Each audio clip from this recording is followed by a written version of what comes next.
अरे कमर में उठता दर्दी हो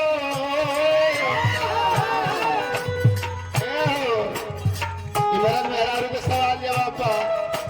बतावा तरी कैसे। अरे कमर में उठता दर्दी हो कैसे धरे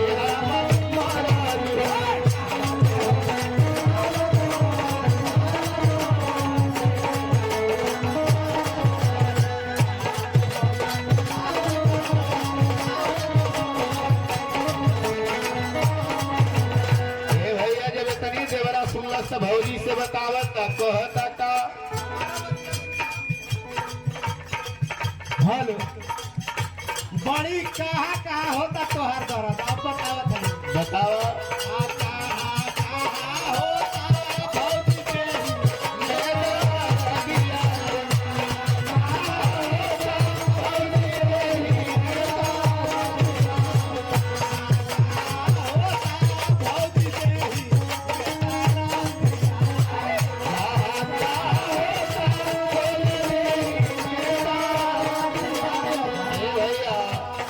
तू बतावा तारी कैसे बतावता पूछता था